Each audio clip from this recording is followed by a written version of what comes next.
Welcome to Unscripted the News. It's Bruce coming to you from the beautiful, beautiful nation to be, Alberta. And I'm excited to have our next guest. I'm excited that you're here. As always, I implore you to make sure to get this message out to as many people as possible. Share it and get some more eyeballs on this information so that we can wake up more patriots so we can fortify our front. I appreciate you being here as always. And I'm looking forward to our next guest. She has joined me a couple of times, but with the recent assassination of Charlie Kirk, I reached out to her because I know that she is very close to this movement and has been making a huge dent in this movement as far as waking people up. So I'm excited to have her join us. And before I get started, I always want to say thank you to the circle of influence that I have had, the effect that it's had on me personally, and the refinement and production of Unscrew the News wouldn't be where it is without these wonderful, wonderful people in my life. And I also want to say thank you to one of my greatest sponsors, and that is nuggetstacker.com. I am not your investment advisor, but you have got to watch gold and silver prices. Not that I suggest that you hold it for the investment, but to secure your wealth and to hold it as inflation continues to ramp up in North America. Holding gold and silver is a great idea. So they have a gold subscription, a silver and gold subscription you could buy here in Canada. Call 1-866-644-2121 and they will set you up with whatever your family needs. All right, we are going to get started here with Guy Van Fleet. Thank you so much for joining me. I am very excited to have you. I'm just going to talk about you for a second, so stand by while I tell people that you are the author of Mao's America and soon to have a second book. I think it's January when it's about to launch. And you lived through the Cultural Revolution. And I think that your X profile says Chinese by birth, American by choice. I think that is a perfect way to describe your situation. And I appreciate you being here to help me wake up more Canadians. Thanks so much for taking your time. Oh, thank you so much for inviting me. It's always a pleasure to talk to you. I mentioned to you that I met another gentleman yesterday, and I haven't told my audience, but I'm looking forward to having him on. And he's just another piece of the puzzle that helps us to turn people on to the understanding of what's happening to our great nations, yours in the United States and mine in Canada, and how we've been infiltrated. And I'm not the expert on this, but he shared some amazing stories, and I'm really excited to be able to also interview him. He has a different perspective, but very, very similar to your experiences. And what I realized is that you have this understanding already. You understand what the world is going through because you lived it. And obviously that's what you wrote in Mao's America. And it's really, really touching people these days is what you said. I also want to talk about Charlie Kirk and how that's affected all of our lives, and maybe a little bit of more understanding of what that looks like. And I guess how people can relate and sort of draw the lines between where we are today and what's happened with the assassination of him. Now, sorry about this. Do you want to just give us a little bit of background? I know that you live in the beautiful state of Virginia, and you do so much traveling. I watch your X posts on a regular basis, and you are a master of self-education, and you love to learn about the history. I see all your posts, and you're voracious in your desire to learn more and to understand more, and then to share it with people. So, do you want to maybe just give us a little bit of a history of yourself before we get into it? Yeah, absolutely. I grew up in China, and I grew up in Mao's China, which is really one of the most brutal communist tyranny in history. And I lived through the entire Cultural Revolution. And so after Mao's death, that ended the Cultural Revolution, which lasted for 10 years. I was able to go to college. And eventually, in 1986, I was able to come to America for my graduate study, but eventually was able to stay and become American citizen. And so my experience probably is typical to many, many other immigrants from former communist countries. We came here thinking we left communism behind. We left the nightmare behind, and now we can relax and enjoy the freedom and enjoy the prosperity, because this is America. Or even you go to Canada, you think this is a Western democracy, and there's nothing to worry about it. And that has been the case for me for decades. I just paid no attention to politics. And that was really, so I blame myself for all this Marxist takeover of our Western world, not just the United States. And because I did not share my stories. I did not even share my stories of living under communism with my direct family here in the United States. Oh, is that right? Because I thought, yeah, because that's just an unpleasant memory, painful memory. I'd rather forget it. And that is the mistake. And I blame myself. So now I double effort to educate Americans. But at the same time, and the Americans don't know the history at all. And America or the West supposedly have the best educational system. But why they have no education and about communism, about Chinese communism, about the Cultural Revolution? Now I know. It was by design. By design, they don't want them to know. So anyway, so that brought me to where I'm today. And it all started in 2020. So I finally realized that this is a history repeat itself. And so in 2021, I went to the Loudoun County School Board and delivered just 1 minute comment as parent. And so it went viral. And I remember that I thought, okay, I just said something everyone knew. Who didn't know that there was a Cultural Revolution and this is history repeat? But not so. So the second day, I remember because I listened to Charlie Kirk podcast pretty much every day. Yeah. And that day I heard he playing the recording of my oh, wow. speech. I was like, oh my God. And then eventually I caught a media attention, and the media attention of or the attention of the conservatives in general, and I started to have interviews and went to tours to speak to different groups. It was during that time I realized that people really have very little knowledge and about this such important piece of history that is being repeated in America. So I decided that I have to write a book, because I can't just explain in 15 minutes interview here and a half an hour talk there. But so talk about Charlie Kirk, and he was a champion for myself. He helped me. He wrote endorsement for my book and interviewed me 3 times. And in 2024, he invited me to be a speaker for the rally for Donald Trump. Gold continues to surge to new highs as stocks fall. The threat of a global trade war is here, and you need to protect your savings.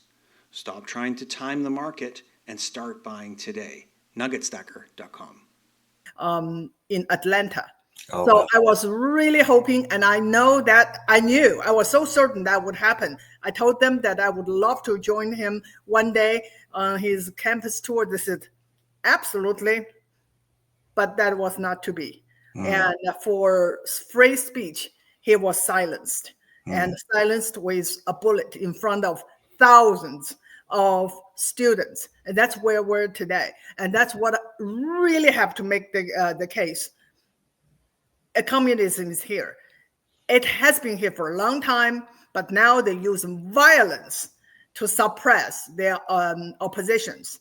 They tried on Trump, they succeeded in Charlie, and now they're attacking ICE. And so it's not about left and right. It's not about Democrats or Republicans. It's about freedom and communism. Wow. Wow. Okay, so you mentioned a couple of things. I have a couple of things that I wanted to go back to ask you about. First of all, was when you mentioned, coming here in 1986, and so many other immigrants come here as well with the same sort of goals. The expression that we hear, I don't remember which president said it. It might have been Reagan that said, "Freedom isn't free." And you have to. I think he said it was one generation away from Yes, losing that's freedom. Reagan. That's Yeah, Reagan. Yes. but I mean, it's so true, right? We were for most of us, we were on autopilot, just like you were, right? You're Yes. just like, oh Yes. my gosh, it's free. I'm just going to live my life. Yeah. I'm Enjoying it. I'm a conservative. I'm just gonna, I don't want government to get in my way. I'm not going to worry about politics because I don't need to, because I'm here in the United States.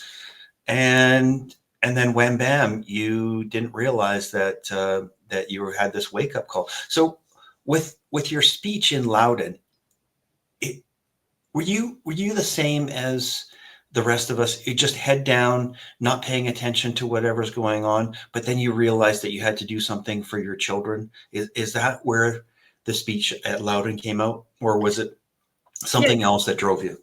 No, it's absolutely exactly what you said, and I have been to just really pay no attention.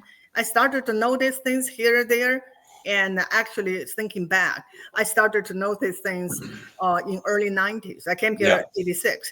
In 90s, very I would say maybe late 80s. I even noticed things, but I just things shrug it away, and Right. it's America. They have some kind of a leftist idea, but nothing to worry about. And so little by little, and I noticed political correctness, and really it was to me. I'm a slow person. I just did not. A lot of people say Obama woke them up. I said, well, Obama. I still did not pay much attention. And to me, it's decisive. It's 2020. And so I realized if I don't, now this is a history repeating almost exactly what I experienced in China during the Cultural Revolution. I feel like if I don't speak up now, that means I made it possible for me to live under communism again. Right. And so I started my 26 years communism and end the rest of my life under communism. That's just not okay. That's not acceptable. So that's when I started to speak up. So you mentioned Obama, and I thought about my own personal experience. Not living in the United States, but I really did think he was pretty slick. He was very. He's a charlatan, right? Absolutely. I mean, he had the panache. He had the personality that managed to capture people, and they believed that he was. I believed that he was, a good guy, and he actually cared about people. But I mean, it was really subversive the way that it came in, right? This is something that I'm trying very hard to let people understand. There's very few communists sound very bad. They all sound so wonderful, and that is the power of deception. Right. And because what they want to do, they want to help the poor, Yeah. the oppressed, the marginalized, Poor is one thing, in China. That's why the communist revolution was successful, because they promised the poor of Right. stuff, land or property, whatever. But the oppressed was basically, they redefined. They redefined what is oppressed. They Right. redefine what is marginalized. And here is the thing, and I try to really show people that the oppressed is never individuals. It's a group. Mm-hmm. It's always a group. And so, and that's how communists operate in groups, it's collectivism, Mm-hmm. and groups and tribes. So let's see, who are the oppressed? Skin color is one of the things, right? Yes. Skin color. And so at first we heard black, because there is a history of slavery. Sure. And then they add the brown, black and the brown, okay. And then people of color, whatever color. So white is not a color, of course. And and then the yellow was a color, and now no longer a color. I'm sure this is the same in Europe, in Canada. Sure it is. Chinese or Asians are now considered white adjacent. That's right. Yeah, why? That's Why? right. Because You're no longer marginalized. you're no longer marginalized, because we somehow are financially successful, because we believe in American dream. We believe in meritocracy. But they just went on. It's always a group. And Yeah. the women is a group. Okay, they help the women to liberate the women, but today we don't know what a woman is. That's right. And Right? and they're trying to erase women now. They're trying to erase women Exactly. by this gender garbage. But then they have a new group that is really made up group, that is queer group. You just claim yourself non-binary or just magic. You become right. oppressed, and you become a protected class. And then you have a savior. And those are the Democratic Party, or I say Right. Communist Democratic Party. They're there to save you, to protect you, and this sounds so good. They say there is a genocide of trans in America, Right. genocide, and we're here to protect you. The It sounds violence so good. against Even those Christians, they're on board, because they believe that they need to love no matter what. They love everybody, including lies.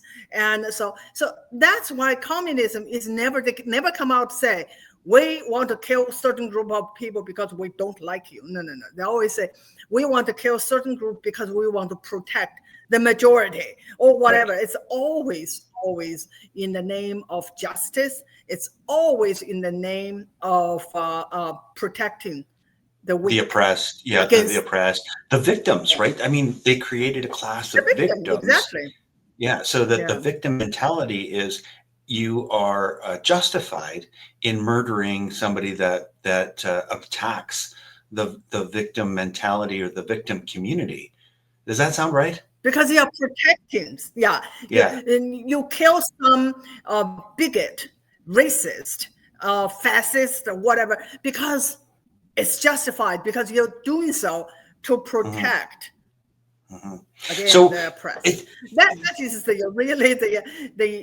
I think that is the what do you call that, operating system of Marxism. Right. Whatever they do, yes. Oppressor versus oppressed. They're always on the side of the oppressed, and the oppressed is something that they make up to. That's what redefine. That's what I was going to say, is that they've made this class of oppressed. They didn't walk in and say, oh, there's this group of black people and they are so oppressed. No, they actually walked in and said, okay, let's tell them that they're oppressed. Right? Let's tell them that they don't have they don't have the opportunity to vote because they're dumb. They're too dumb. No, they don't get an ID. They're so dumb. Yeah, they can't get an ID. They have no computer. They don't know how to use a computer. Yeah, that's why Biden said that. Yeah. So, but whatever they say, it always come out as if they were the protector of the poor, of the weak. And that's why it's just so many people just fall for it. And especially those white female liberals. Right, They right. just have this bleeding heart. And they just want to help the poor too much. How many poor they know? How many, what, but they do it, of course, we know now, they do it to make themselves look virtuous. Right. And to make themselves look like, send out a virtue signaling. And but this is when they do that, they force it upon everyone. If you don't go along with their narrative, you become the bigot. Yeah. Right. We And saw then it in you are the 2020 enemy. with the, yeah, we saw it in 2020 with the masks, is that Yeah. the white liberals were the enforcers. They were kind of the Absolutely. enforcers of Especially the, what's that? especially women, white female Yeah. liberals, they are absolutely the worst. So this is really interesting because we need people to understand the charlatans and how to expose them, right? We need to know the Yeah. warning signs. And so this is, I'm hoping that you and I having these discussions, and obviously in all the other interviews that you do, is that we're able to show people and unmask, let's say unmask the charlatans, the Obamas, uh, and whoever is the charlatan. I know Mark Carney is the charlatan, but I guess he did. He pulled the wool over most Canadians' eyes with his propaganda of the elbows up. They were going to be so strong against Trump, and they fortified Canadians to the vast majority of Eastern Canada believes that Orange Man is bad, and he utilized that to win the election here. And he's an absolute tyrant. I don't know if you know this, but let me just play this out for you and you tell me what this looks like to you. But they're in the process of taking away our guns. They're in the process right now, as of September 23rd, so 2 days ago or 3 days ago. They now have a gun buyback program is supposed to start, and they've now instituted hate speech. They've increased their hate speech laws, very much like the UK, where they'll. I think their plan is going to be, jailing some of us that are speaking out against the government. So to me, those look like steps towards, absolute authoritarianism or communism. I would say just yesterday in my speech and then in my next book, I really try to distinguish two things: authoritarianism from totalitarianism. And I think we're not in the past to authoritarianism, but totalitarianism. I see. And the difference is that authoritarianism, and they just demand your compliance. They demand you just obey blindly, Right. obey. Okay. But they don't really try to, overall, they don't try to change how you think, what you believe. And but totalitarianism is not only control you physically, you obey us, but they want to change the way you think and the way you speak. And they want to re-engineer the society and re-engineer human nature. Right. And so that's communism. And what we're going the path towards is communism, is totalitarianism. And totalitarianism, they feared speech the most. Right. And yeah, the fear that you can think independently and you can talk your mind, and that is their biggest threat. But they also understand they can't do much about it unless you're disarmed. And that's exactly what happened to all communist countries, including China. Right. And so when the CCP took over China, and this is something I just learned recently. And so in my province, there are a lot of rebellions. We were told those are the bandits.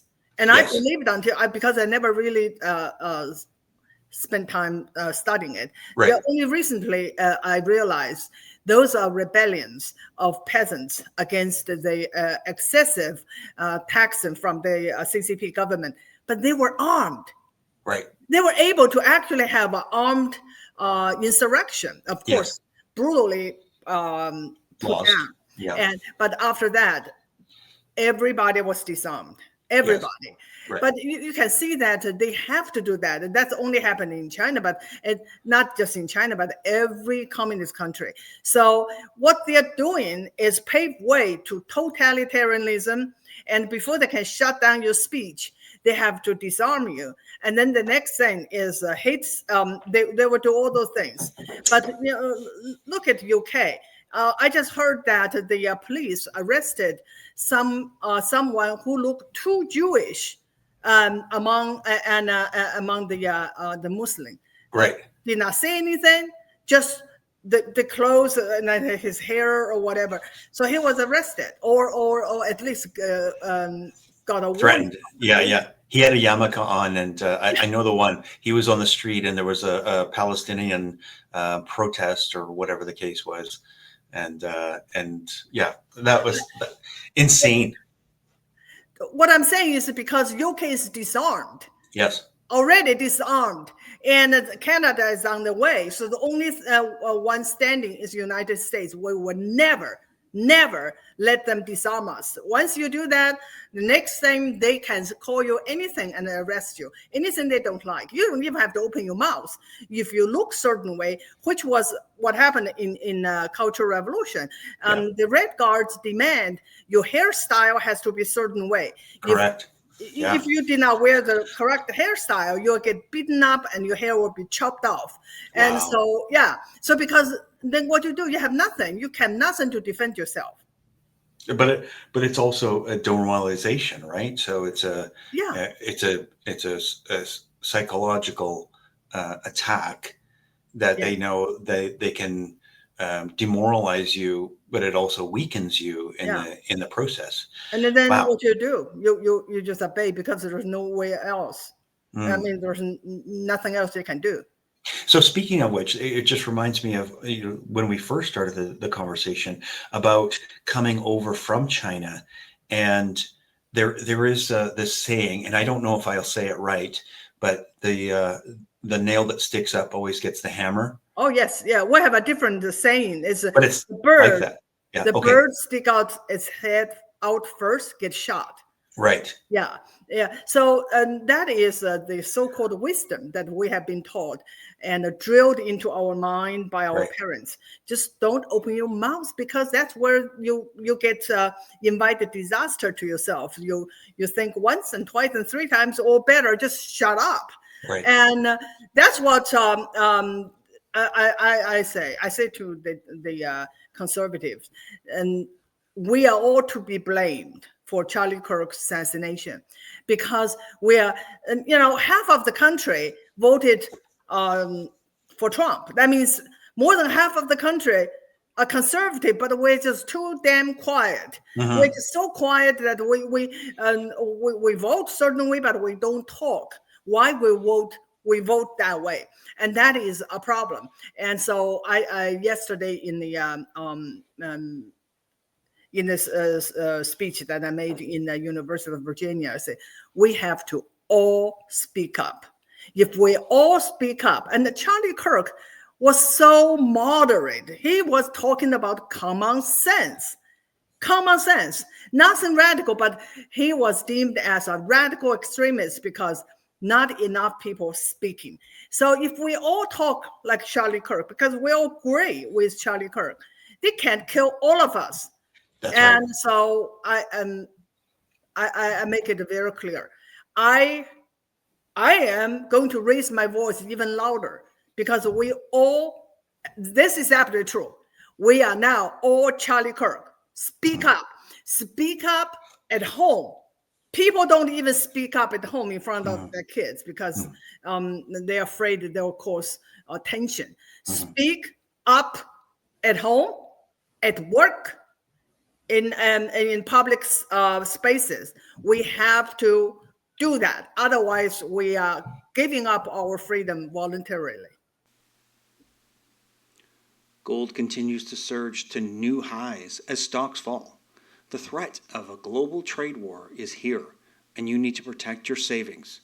Stop trying to time the market and start buying today. Nuggetstacker.com. Wow. Great words of wisdom. I really appreciate that. Now, on a personal note, we are obviously struggling here in Canada, but the province that I live in is Alberta, and I consider us very freedom oriented, very much rebellion type of a mentality. And I can't see, for the most part, we're in the process of becoming our nation. I don't know if you know that, but we're in the process of separating from Alberta, from Canada.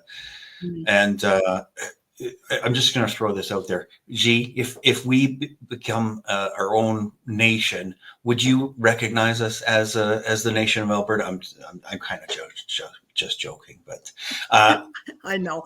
I always vote for freedom. I want to show and sovereignty. I want to show something in regard to Charlie Kirk and drawing a line between Charlie Kirk and Canada. I don't know if you saw this, but I was so honored to hear President Trump mention my beautiful city, or somewhat of a beautiful city. It's been so marred by the leftists that we have here. But I'm going to play this out for you. Let me just show it here in 1 second, because you may have seen this already. This is from the memorial for Charlie Kirk. Look at what's happening. Look at what's happening. In the days since Charlie's death, we have seen how his legacy has touched so many millions around the world. In Calgary, Canada, thousands gathered at City Hall to sing the American national anthem and raise up posters with the name Charlie Kirk. I wasn't able to make it that night, and I feel so sad that I wasn't. But look at these people. Look at how many people are here. Yeah. Amazing.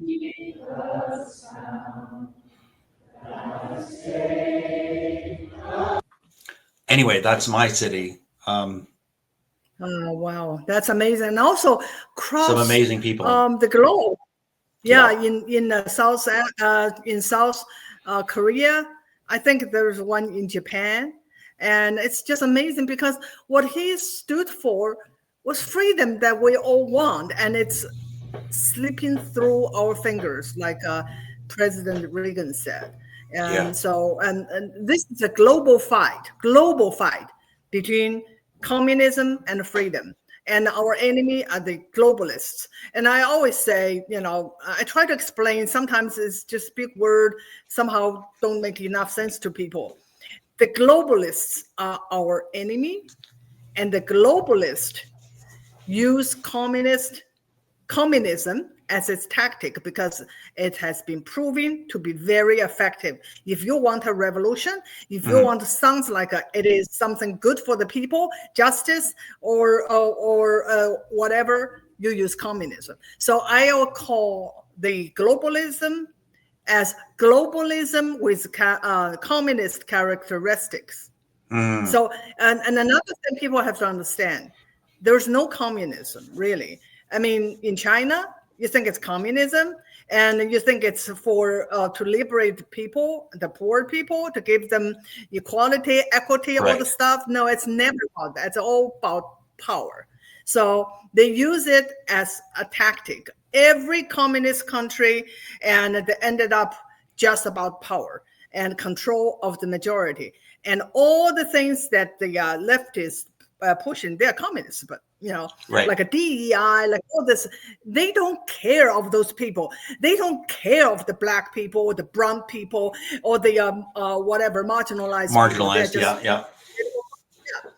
That they don't care a bit, not a bit about them. But that was a tool, a communist tool for them to get power. That's right. So you bring up a really interesting point. The word communism is really an amalgamation of people, right, working together in a commune, Common. right? Yeah. But it's been bastardized. It's not been bastardized, but it's unfortunate that. But we know that when you roll into communism, it's not actually for the people, Never. because they never use it for the people. They always use the people to get what they want, right? Like you Power. said, power.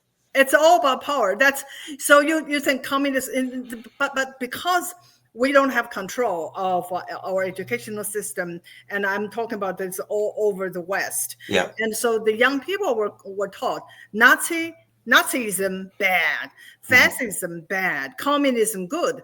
But what we need to teach them is all three are totalitarianism. They're Right. all on the left. They're all cousins. Their difference is minor, and now it's like they call, but they were able to twist the fact and Correct. call Nazi and fascist the left, the right one, but it's not. They're all, what is Nazi? If you ask young people, few probably can tell you. It's National Socialist, German Workers' National Socialist Party or whatever. Yeah. They say Nazi. They don't know what Nazi is. Socialist. Right. They're socialists.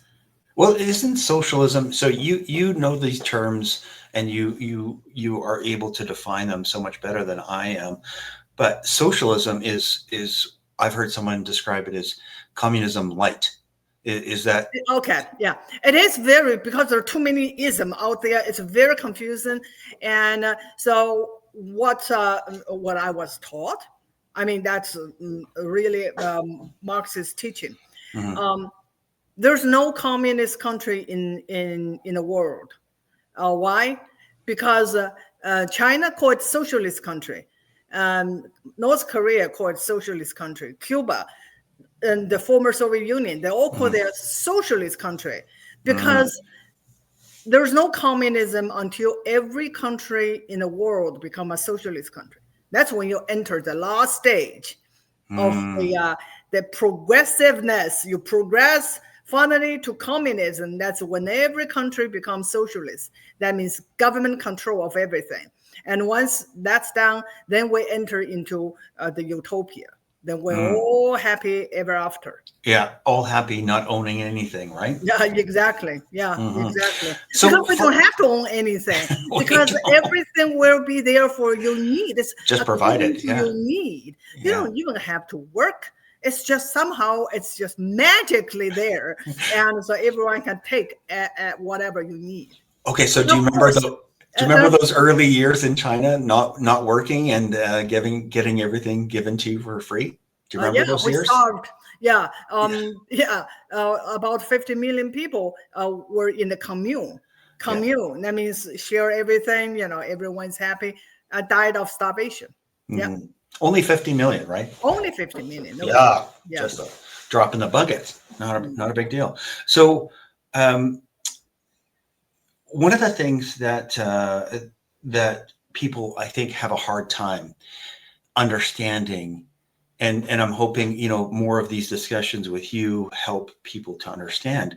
But globalism, for a lot of people, globalism, because this is the indoctrination that our children went through. I remember, getting really frustrated when my kids would bring home a book that says globalism is the greatest thing. It was the text that they were learning in school. Yeah. And I knew right away that this is the insidious indoctrination of our children. But a lot of people, they think that we're conspiracy theorists. They think that we're wearing a tinfoil hat because we're talking about this one world government. Oh my God, it's not true. You guys are just conspiracy theorists. Yeah. So, okay, what is globalism? Basically, it's just actually the term explains kind of pretty well. It's just few control many. Like in China, it's a few control many, but globalism is really communism. It's few control the whole world. Mhm. And so how through really the tactics to make no border. Sounds right? Right. No border. We're just one big happy family. But there's some people that are just troublemakers. They love this thing called freedom, but we have to take care of that. And we have to take the freedom away, freedom to think, and the right to arm themselves. Once we get that down, and then we're all no border. Everyone is member of this happy family called humanity. And but who is in control? Few. Mhm. Those are the globalists. So, in regard to President Trump, and I know that you and I are both fans, but what we are also, I'm guessing that you're probably not in a cult that you believe that he can't make any mistakes. Do you? Okay, this is actually the thing that the left talk about a lot. Yeah. It's a cult. Yeah. No, so Trump happened to be the representative of a movement, Mhm. and this movement is MAGA. And MAGA sounds kind of like just like a Nazi, right? Yeah. Nazi bad. MAGA. What MAGA stands for? Really, just make America great again. And so this is the movement, and he is the leader of the movement. And so I joined this movement not because of Trump. I joined the movement because I believe in this movement. Right. And so it's totally different. It's grassroots Yeah. that we have a leader. Right. And China is top down, and it's one leader and push his will on every individual. And then the consequence, if you don't follow, you are eliminated. Well, that's one of the other things that people say is a good indicator of what you're living under, is if you can question the leader, then Yes, that's very good. then Yeah, right, because I question some of the things that Trump does, absolutely. and I think it's Yeah. fantastic that there's actually, we see recourse because they make changes because they realize that it's not popular and people are upset by these choices that some of them are making. Yeah. And we wouldn't have that. So if you're still thinking that Trump is the dictator, maybe look at some of the poor decisions, and the conservatives or people that are for him, make America great type of people, they stand up and they say, no way, we are I not know. standing for that, right? That is the difference between a conservative and a liberal. Liberal is just a group of sheep. They just they absolutely go by the party line. And Republican or conservative group of cats. It's Right. kind of you can't really control them. They're called more individualist. So yeah, then I had an interview about Trump's policy of getting 600,000 Chinese students. I said that doesn't make sense. It's just and we can't have them unvetted Yes. again. And but actually the truth is that he did say that because he need the money for the universities. I said, I see. no. I said defund those universities. Yes. If they depend on foreign students for their survival, and then meanwhile poison the brains of American students, we should not support them. We should defund them. And I said in that interview, I said, you know what? I have no problem getting in 600,000 Chinese students, make them major in women's study, queer study, Africa Right. study. Let them study those junk and go home and destabilize things. I'm for it, Yeah. But anyway, I just we should not let them study really top technology, but they really what's going on the ground. I heard is that those people who applied for a elite university for the cutting edge technology have been consistently denied visa. So maybe he was just saying it, I said you can come in, but I don't give you a visa. So, and also I have a little problem with TikTok. I really think the whole thing should be banned. I do too. Because not ban in a way that we just shut down a platform. We ban with the reasoning. Okay, China, you can come here and have social media in the West. Then open up your market. So let Right. X in, let Facebook in. If you don't, we ban it. Okay, so it's just. But I know. Yeah, at least he's making it less dangerous. But I'd rather just ban it. Well, okay, so that brings up another point. And I don't know how knowledgeable you are on it. I'm not, but I have some ideas. Is This has been a long process, and it's not just China that have infiltrated the United States, but I mean they have infiltrated the United States by using the good nature of North Of America course. and the idea of Yes. Christianity, of loving your neighbor and supporting each other and being open. That's been subverted and abused by groups like the CCP. So TikTok is just one small example, but I mean they own so much farmland in the United States and in Canada. Yeah, I know. How did we let this happen? Because okay, this is really my take on it. First of all, we are free societies, right? And freedom is fragile. Freedom is easy to manipulate, especially dealing with communists. Hmm. And it's just they have so many ways to get around the loopholes or whatever. And also, there are too many communists in Canada and in China, and they are helping the CCP to get their Right. food into our country. I think that the latter is more a threat because CCP can't, and also Islamism cannot dominate so much in our free society without the help of the communists, Canadian communists, American communists, Marxism, whatever you call them, leftists, they're all the same thing. They it's interesting when we talk about bringing in all these illegal immigrants, because this is obviously a big topic as well. And I'm guessing that you already saw the speeches at the UN. Wasn't that fabulous?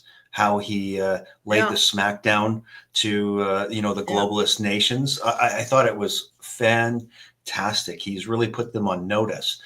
But bringing in all of these illegal immigrants, and I'm okay with people coming in, and I continue to say it's not a race thing. But if you bring in, so in Canada, almost 1.5 million people per year. We're only 40 million people.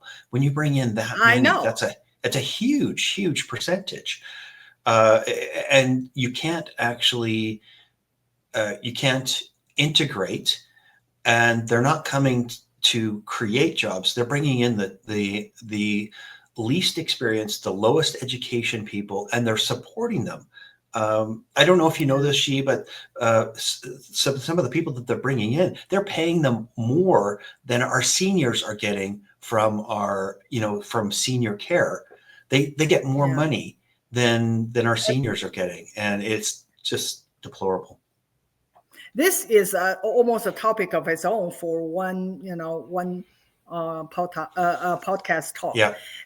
This is designed to really change the character of a nation. Mm-hmm. And so when you bring in people with different language and don't share anything, I'm just talking about legal. Okay, in legal, then right now just talking about legal. Yeah. To bring them in, I'm one of them. I'm one of the legal immigrant. Right. Okay, I came here.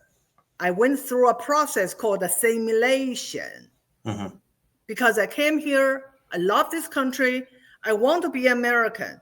And even though there's no really programs, but I just personally choose to assimilate. Mm-hmm. And that was happened for a longest time in the United States, and we call it a melting pot, right? Melting. So many become one, and we share the same thing. Then you learn about the history. The first generation may have a little bit difficulty, and then the second generation, they're just proud Americans. But Right. now what they do is multiculturalism. They don't want you to be part of the mainstream. They want you to remain a tribe, and they want to have many, many tribes. Wow. And they want to sideline the American culture, because Yes. American culture is not a thing. It's not a culture. Our thing is a culture. You hear that in the you watch the videos in the X all the time, and theirs is a culture. American culture is not a culture. So Right. what you do is like you no longer have a cohesive people that make up a nation. This is one thing. So if we bring a lot of legal immigrants and discourage assimilation, we're going to get a country divided. Okay, and now they get illegal. For that, they're doing the same thing, as well as importing proletarians.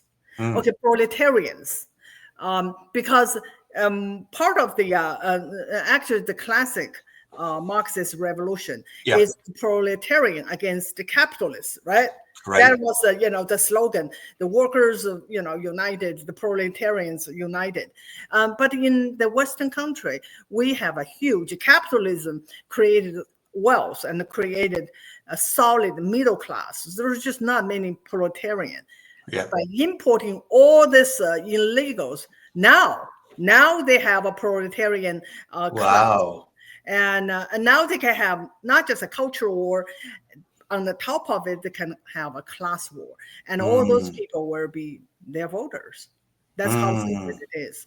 Yeah. Well, we're certainly seeing a lot. I think this playing out, especially in Europe, in some of these European countries, Sweden, France, UK. Germany, UK, right? There, it's an absolute infiltration or a replacement. Replacement.